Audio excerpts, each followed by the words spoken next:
Hello and welcome to this week's video interview. I'm Chloë Greenbank, editor of Regional Gateway, and today I'm joined by Mike Miller-Smith, the CEO of Aerobility, to find out more about the Armchair Airshow being held at London Biggin Hill Airport on the 29th of May.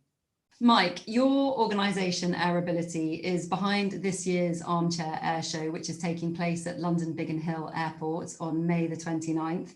Can you tell us a bit more about the event, what's on the programme and who it's aimed at?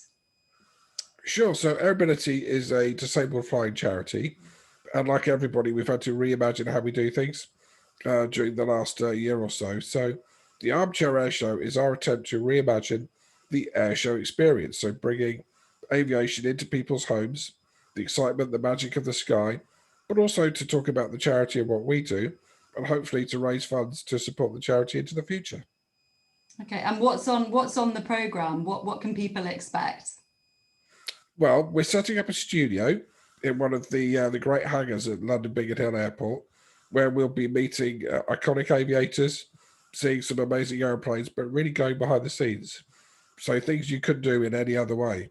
So inside the cockpit, learning what it's like to fly these incredible aircraft and to see them actually fly on the screen. So literally bringing an air show and behind the scenes of that air show into living rooms all around the world. Fantastic. And what sort of aircraft will be featured? So obviously, I don't want to give all the game, all the game away, but we've got some from small aerobatic biplanes through to formation display teams like the Red Arrows, of course, iconic second World War aircraft like the Spitfire. So a real range, something for everybody. Fantastic. And will viewers be able to watch the event after the date on the 29th of May, after it's been live streamed? So yes, the live stream will be available into the future on our website, armchairairshow.com, and also on the Aerobility YouTube channel. Fantastic. Now, London Biggin Hill is a dedicated business aviation hub serving London and the surrounding regions. Can you tell me why you decided to choose it as your host airport? Well, we're very lucky to be supported by a number of aviation organisations around the UK. And London Biggin Hill Airport has been a great supporter of the charity for many years. I think we share a lot of values in terms of responsibilities to the local community and society at large. And we both see the good that aerospace and aviation can do for the world. So, yeah, it was natural that we would partner together. As soon as I asked the great chief executive of London Biggin Hill Airport, David Winstanley, said, yeah, this is a good idea, something we'd like to get involved with and support. And it's been a great partnership to develop this new event. Good. And Mike, you yourself have muscular dystrophy and now permanently use an electric wheelchair.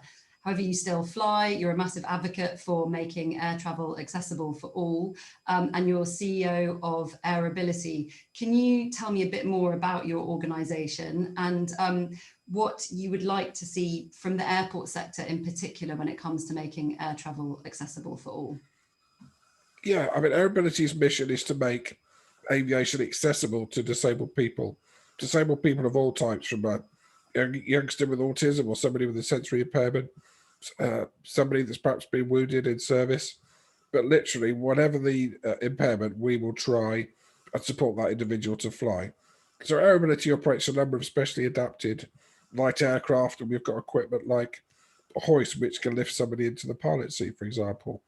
But also we have a wider role to make the wider aerospace and travel industry aware of the needs of disabled people. So we've done a little bit of work with airlines, with airports, just to provide awareness and extra capabilities for those organisations to help disabled people to travel. And I think there are some great longer-term projects now about making commercial aviation more accessible. You know, hopefully in the future, even a wheelchair user can stay in their wheelchair when they fly in a commercial airplane. So not possible now, but we're working on things that will hopefully make that a viable thing to do in the future. Fantastic. So you're already working with airports to kind of look at how they can improve their facilities. Yeah, absolutely. You know, 20% of the global population has a disability.